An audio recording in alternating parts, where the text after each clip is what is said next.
It's Transporters 96 here with another video review, this time of the Marvel Universe Infinite series, Marvel's Ares. So here you are. So overall, here's a figure. This was a figure that I wasn't planning on getting, but I decided to get him, and I am very happy that I did decide to get him. Before we go into the actual figure, let's just go over his box here.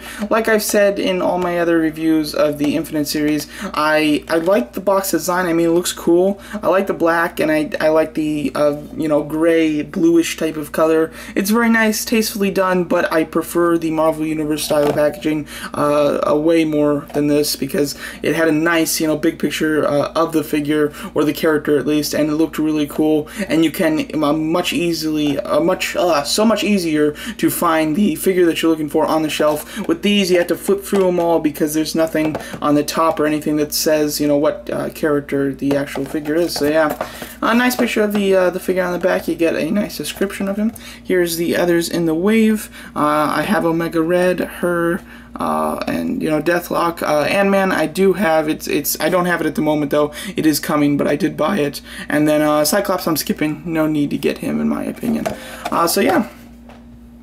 So overall, here's Ares. So this was a figure that I really could care less about. I mean, it's a character that I don't really know too well, and he's kind of based off of a Roman, I guess, legend. I'm not quite sure, but he's not quite like a superhero, which makes him a lot less interesting to me. So I really didn't have any intention on getting him. I was placing an order on Amazon though for a couple of these Marvel Universe figures. This was one that was selling out. They only had like 8 left of them or something like that.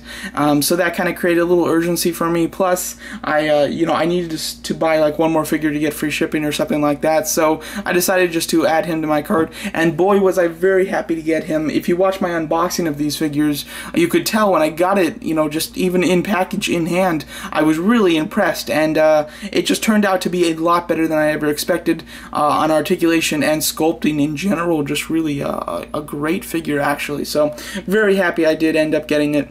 Overall, he looks very cool, and like I said, he's kind of based off of I don't remember what Ares comes from, but a Roman, I think, myth, or, maybe he's a god, I can't remember. But overall, looking very cool here. Taking his accessories out of his hand and going over them. As you can see, you do have a sword here. Very nice sword. It's very, it reminds me a lot of the sword that you get with the World War Hulk. I know that it's not the same one, or at least I'm pretty sure it's not the same one, because this doesn't seem, the Hulk one seemed to be a bit bigger than this, but it might actually be the same one. Overall, really nicely done. I like the way it's painted, especially right here. There you go. It's got the brown strap, but it does have, it keeps focusing on the background. It's the, brown strap, but it does have the black like marks through it, which is really nice. I like the gold painting as well. The blade is very cool. It's a nice silver with a lot of kind of black scratches through it. Looks very cool. A little worn, but at the same time very nice. Really do like that. The axe, very cool. Much cleaner than the sword. It doesn't really have any marks on it. It's pretty clean looking weapon here, and it does have the same type of pattern with the brown handle with black stripes through it. Really do like both of these. They look very cool. This might even be the same as World War Hulk. I'm not sure. I have the figure, but I didn't take it out for this review. They might be the same, they might be I think the axe is definitely different, but I'm not 100% sure. Those might be reused, they might be new. Nonetheless, though, they are both very nice. So on accessory-wise, he does come with some nice stuff, and I really do like that. That's one thing that the Marvel Universe line seems to be lacking on, in my opinion. We don't get too many accessories from them. Every now and then, if a figure, just absolutely demands a sword, we'll get a sword. But other than that, they tend to, or are starting to kind of drift away from accessories, which is a shame. But nothing too terrible. Figure-wise itself, the paint is very nice. Love the bright gold in the helmet. Looks very cool. Would have been kind of nice to get some scuffs in it and have it not look so perfect. But overall, I do like it a lot. The kind of a mohawk here looks really cool. It's just simple gray, same color as his ponytail. The ponytail is really nice. It kind of flows in such a cool way that from the front, as long as you can see it, it looks awesome. Or even like this side, and especially from the back, if you have him pose, he looks really intense with that. I really like it a lot, and that was something I totally wasn't expecting to like at all. I believe that this is a totally new torso at least. I'm not 100% sure, but it looks new because this isn't like a body that that they painted a vest on. This is actually a sculpted vest, as you can see from the straps on the side, and these are actually bumps. They're not just painted on silver pieces, they're actually sculpted on. And then the back has like some scratch marks to it. Looks really nice. I mean, it looks like they used a lot of new pieces here, which was the thing that I really wasn't expecting. I was expecting it just to be like a body that they painted to make it look like a vest, and it actually turned out to be a completely sculpted vest, which is very cool. As well as down here, these are all sculpted in lines and a sculpted in belt, something that I can't remember seeing in a different figure, so I have to assume that it's new here, and I'm very much liking it. It is brown with a lot of very light kind of black highlighting through it to make it look a little worn, which I like. You know, the vest and this have a bit of a worn look, which is why I kind of want the wornness to kind of match with this helmet. Other than there are like 2 dents back here, which is kind of cool, but they don't really pop too much if you don't have a big light shining on them. So would have liked a little bit of scuffing in there, but nothing too bad. The legs, very nice, just black, and then he does have like an armored lower leg. Overall looks really cool, and I do like the armor as well, where it's got a nice, you know, kind of silver gray, and then it has gray highlighting throughout it, as well as a couple sculpted in scratches, which is pretty nice. It's definitely gives you that worn feeling, so I really do like that a lot. This isn't like a sculpted on strap, it is just a painted on black, you know, kind of strap. Overall looks nice, you know, would have been nice if they sculpted it on, but totally not necessary. You know, it really is nothing that needs to be sculpted. But overall, very nice. Articulation wise, this is where this guy really soars to. This is another reason why I was very impressed with this figure, is because it has such a higher standard of articulation than I was expecting. But he has a ball jointed neck with a hinge, so he can look down completely far, and you know, just he looks awesome with that ponytail, I swear. And then he can look up a decent amount. The bottom of his helmet restricts him. It isn't the ponytail. It doesn't restrict him at all, really. It's just the bottom of this helmet that doesn't allow it to go up any further. But it does look up quite a bit, which is nice. Ball hinge shoulders, which you're used to seeing. We've got a bicep swivel. His biceps are quite big, so it's a little, they don't have so much clearance when you're trying to move them sometimes, but overall not too bad. He does have, yeah, just a single hinge elbow. Wish that they would go back to more of a double hinge elbow, which they used to do a lot more. Unfortunately, they're not doing that much more anymore, but that's fine. It's not a big deal.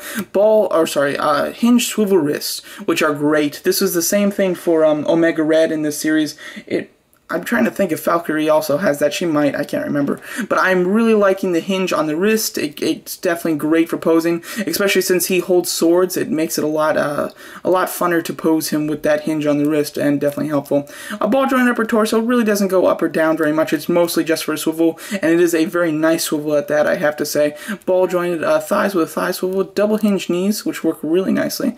And then you do have hinge pivoting ankles. Now, the armor does go down a bit on both of these sides, so the pivot doesn't get the full range that we would normally get on a figure that isn't wearing armor. It does get a little hindered by both of these, but nothing too bad. I mean, you can definitely get a nice pivot in there. You just won't get an amazing pivot, so overall not too bad.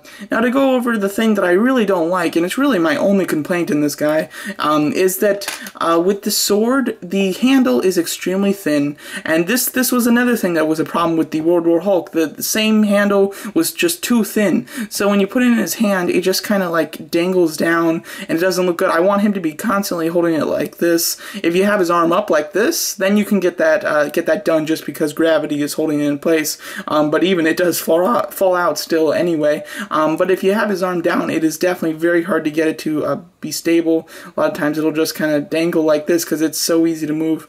It's so hard to get it just to stay unless you have gravity helping you. So it's definitely a shame, something that's annoying, and just a simple, larger, handle would have completely fixed that.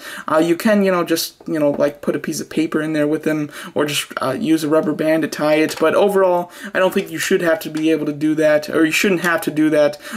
They should have just sculpted a bigger handle to help you, to help them hold it. But with the with the axe, totally not a problem at all. He holds it perfectly, and you can get him in some nice poses. So overall, a really great figure. I was really expecting him to just be, you know, a kind of just blah character. I was expecting just to, you know, get him out of package, throw him on the shelf, and just be done with it. But I ended up having probably the most fun with this guy out of this wave. Of course, I don't have Ant-Man yet, but I think that this is going to be my favorite guy from the wave, although Omega Red is great as well. But overall, really do like this guy. A lot of new pieces that are sculpted. The arms might even be new, and I'm not 100% sure on that, but they certainly might be new. The body, I'm pretty sure, is completely new. The head is definitely new. The accessories are really cool. They might be reused, but they also might be new as well. They're probably just shrunken down versions of the ones that came with Hulk. Overall, a great figure, especially if you have Hercules. This is going to be a cool one to have with them. Just if you're into this type of character, more, you know, characters that are based on real, like, stories and not so much just complete superheroes, then you're definitely going to like this a lot. But if you are like me and just really just like the superheroes, the figure is so good that even though it's not the greatest character in my opinion, it's still a lot of fun and definitely a really nice figure. So there you go. That's my review of the Marvel Infinite Series Ares figure. Thanks so much for watching.